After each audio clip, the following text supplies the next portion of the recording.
آپ پاکستان کے کسی چھوٹے سے گاؤں میں رہتے ہوں یا پھر شاید کسی بڑے سے بڑے شہر میں، آپ نے اس بندے کی ویڈیو ضرور دیکھی ہوں گی اور مجھے لگتا ہے کہ آپ اس سے انسپائر بھی ہوئے ہوں گے۔ لیکن کون ہے یہ بندہ؟ یہ آج ہم آپ کو اس ڈاکومنٹری میں بتائیں گے، اور یقیناً یہ ڈاکومنٹری آپ کو چونکا دے گی، حیران کر دے گی، بلکہ آپ کے پسینے چھڑوا دے گی۔ آج کی اس ڈاکومنٹری میں ہم اس بندے کا انکاؤنٹر نہیں بلکہ کاؤنٹر کرنے جا رہے ہیں، جو $1 ارب کی سلطنت کا مالک ہے، جو کبھی ایک چھوٹا سا کک باکسر ہوا کرتا تھا، لیکن پھر اس نے سوشل میڈیا کے الگورتھم کو شکست دے کر یوٹیوب سے لے کر فیس بک، انسٹاگرام سے لے کر ٹک ٹاک اور گوگل تک ٹرینڈ کرنے لگا، جو پاکستان میں کبھی نہیں آیا، لیکن اس نے پاکستان کی نوجوان نسل کو ناقابل تلافی نقصان پہنچایا۔ تو آخر کون تھا وہ؟ وہ تھا اینڈریو ٹیٹ۔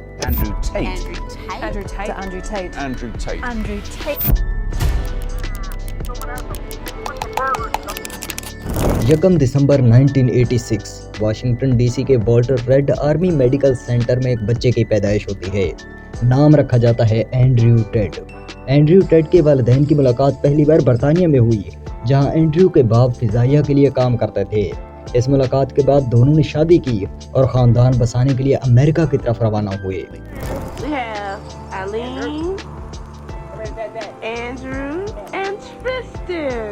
لیکن اینڈریو کی پرورش معمول سے بالکل مختلف تھی۔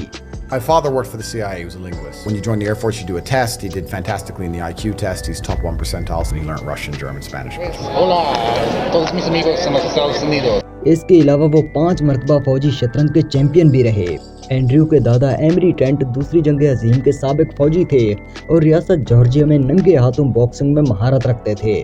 اپنے والد کے ساتھ رہتے ہوئے اینڈریو کو کم عمری ہی سے جسمانی اور ذہنی جنگ کی تربیت دی گئی۔ وہ 4 سال کی عمر میں کاؤنٹی ریسلنگ میں دوسری پوزیشن حاصل کر چکے تھے اور 6 سال کی عمر تک بالغ افراد کو شطرنج میں شکست دینے لگے تھے۔ 1997 میں اینڈریو کے والدین کی طلاق ہوئی، جس کے بعد ان کی والدہ اینڈریو اور اس کے 2 چھوٹے بہن بھائیوں کی پرورش کے لیے برطانیہ کے شہر لوٹن واپس چلی گئی۔ والد کی غیر موجودگی میں اینڈریو کی والدہ نے دونوں لڑکوں کو سیلف ڈیفنس کے کورس میں داخل کروا دیا۔ ساتھ ہی اینڈریو نے ایک مچھلی کی مارکیٹ میں معمولی اجرت پر ملازمت کی، مگر بعد میں اسے چھوڑ کر اپنی فائٹنگ کیریئر کا آغاز کیا۔ I was at the time working in sales. I said, oh, I made this much sales, etc. I'll pay the rent. You keep fighting, because I was helping to support his kickboxing. One day Andrew looks at me and he says, you know, Tristan, I'm just going to start selling for the same company you're selling for. And I said, Andrew, no, you can't do that. وہ بہت جلد ایک نمایاں boxer بن گئے اور England بھر میں fights جیتنے لگے، لیکن اس کے باوجود دونوں بھائی انتہائی غربت میں زندگی گزار رہے تھے۔ اس وقت تک اینڈریو نے اپنی زندگی کا ایک فارمولا سمجھ لیا تھا کہ وہ باکسنگ سے کبھی بھی امیر کبیر نہیں بن سکتا، اس لیے اس نے وہ کرنے کا فیصلہ کیا جو عموماً ہم جیسا ایک نارمل انسان کرنے سے ڈرتا ہے۔ اس نے ویلن بننے کا فیصلہ کیا، یعنی کنٹروورسیز پیدا کرو اور شہرت حاصل کرو۔ بدنام جو ہوں گے تو کیا نام نہ ہوگا۔ Sidekick pay me money to talk about how amazing Sidekick is. I managed to turn my small sidekick, well, I say small, they pay me £1,000 a month, my sidekick money into 21 grand. وہ 76 مقابلے جیت چکا تھا اور صرف 9 میں شکست کھائی تھی، اور 4 مرتبہ تو کک باکسنگ میں ورلڈ چیمپئن بن چکا تھا۔ وہ باکسنگ کی دنیا میں بڑی ماریں کھا رہا تھا، لیکن کچھ لوگ اینڈریو کے باکسنگ کیریئر کی بھی ایک دلچسپ کہانی بناتے ہیں یا پھر شاید بتاتے ہیں۔ ان کے مطابق اینڈریو کے یہ باکسنگ مقابلے بڑی حد تک فکسڈ ہوتے تھے، یا پھر وہ ایسے مقابلوں میں حصہ لیتا تھا جہاں اس کے خلاف کوئی بڑا باکسر نہیں ہوتا تھا، بلکہ کچھ پلیئر تو ایسے تھے جن کی اینڈریو کے خلاف یہ فائٹ کیریئر کی پہلی فائٹ تھی۔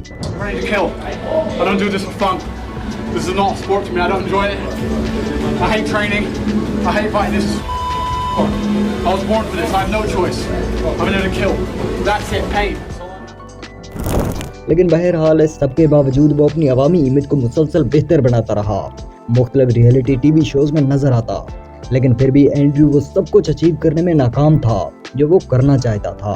یہیں پر اس نے وہ کیا، اس نے عورت کو اپنا ہتھیار بنانے کا فیصلہ کیا۔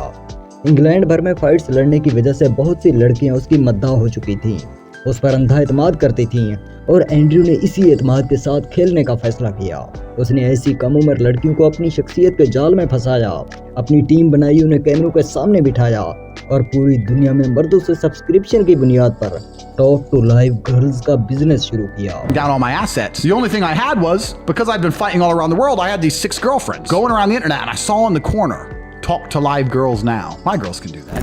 بہت سے لوگوں کے لیے یہ گندا تھا، لیکن اس کے لیے تو یہ گندا ہونے کے باوجود بھی دھندا تھا، اور اس گندے دھندے سے اس کی آمدنی کئی گنا بڑھنے لگی۔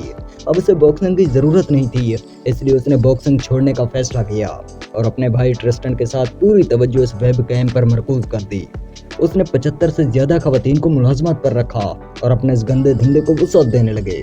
پوری دنیا سے ایسے مردوں کو آن لائن ڈھونڈا جانے لگا جو ان کا شکار ہو سکتے تھے۔ اینڈریو کا یہ دھندا دوڑ رہا تھا، اینڈریو لاکھوں ڈالرز کما رہا تھا، لیکن پھر اسی دوران الزامات کا سلسلہ بھی شروع ہونے لگا۔ اینڈریو کی ایک ٹیم ممبر پولیس کے پاس پہنچ گئی اور اس نے دعویٰ کیا کہ اینڈریو نے اسے مارنے کی کوشش کی ہے۔ اس FIR کے بعد رومانین پولیس نے صبح کے 5 بجے اینڈریو کے گھر پر چھاپا مارا اور اینڈریو کو گرفتار کر لیا۔